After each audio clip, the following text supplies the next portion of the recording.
নোয়াখালীর সেনবাগে গত 2 দিনে ঘটেছে নির্বাচনের সহিংসতা। পাল্টাপাল্টি কর্মসূচি দিয়েছে বিএনপি মনোনীত এবং স্বতন্ত্র প্রার্থীও। পরে প্রশাসনের হস্তক্ষেপে শান্ত হয়েছে পরিস্থিতি। আরও খবর জানতে এই মুহূর্তে যুক্ত হতে চাই গোলাম কিবরিয়া রাহাতের সঙ্গে। রাহাত, কি অবস্থা? এই যে পাল্টাপাল্টি সহিংসতার খবর, এই খবরগুলো মূলত নির্বাচনের আগে আমরা চাই না, একটা সুষ্ঠু নির্বাচন চাই। প্রশাসন আসলে কি বলছে বা কি নিয়ে আসলে এই সহিংসতা? যে 2 সংসদীয় আসন রয়েছে, সেনবাগ ও সোনাইমুড়ি আংশিক, এই আসনে গতকাল রাত 7:30টার দিকে যিনি বিদ্রোহী প্রার্থী রয়েছেন, স্বতন্ত্র প্রার্থী কাজী মফিজের নির্বাচনী প্রচারণায় হামলার অভিযোগ করেছেন বিএনপির যে প্রার্থী আছে তার বিরুদ্ধে।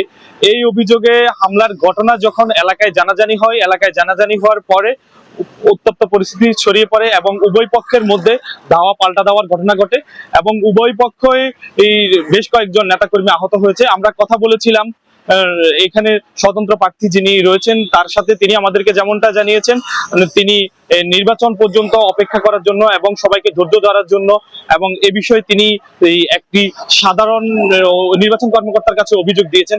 এবং একই আসনের যিনি বিএনপির প্রার্থী রয়েছেন, আমি তার সাথে কথা বলেছিলাম, তিনি বলেছেন যে বহিরাগত যে জামাত শিবিরের নেতাকর্মীরা রয়েছে তাদেরকে দিয়ে নির্বাচনের পরিস্থিতি ঘোলাটে করার জন্য স্বতন্ত্র প্রার্থী চেষ্টা করছেন এবং তিনি নির্বাচন পর্যন্ত আইন শৃঙ্খলা বাহিনী যারা নিয়োজিত রয়েছে তাদেরকে পরিস্থিতি নিয়ন্ত্রণের জন্য এবং আইন শৃঙ্খলা বাহিনী যেন নিরপেক্ষ ভূমিকা পালন করে, এমনটাই বলেছেন জয়নাল আবদিন ফারুক সাহেব। আমরা কথা বলেছিলাম সেখানে যিনি রিটার্নিং কর্মকর্তা আছে তার সাথে, তিনি আমাদেরকে জানিয়েছেন যে বর্তমান পরিস্থিতি শান্ত আছে, তবে নির্বাচনের পরিস্থিতির জন্য অতিরিক্ত আইন শৃঙ্খলা বাহিনী সদস্যরা নিয়োজিত রয়েছেন। কথা বলছিলাম সেনবাগ থানার যিনি ভারপ্রাপ্ত কর্মকর্তা আবুল বাশারের সাথে, তিনি আমাকে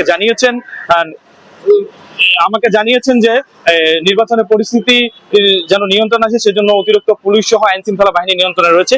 এই ছিল সেনবাগ থেকে আমার কাছে সর্বশেষ অবস্থা। আপনাকে আমাদের সঙ্গে যুক্ত হবার জন্য। দর্শক, নোয়াখালী থেকে খবরাখবর জানাচ্ছিলাম আমাদের সহকর্মী, সেখানে সহিংসতার ঘটনা ঘটেছে, সেই খবরই আমরা রাখছিলাম।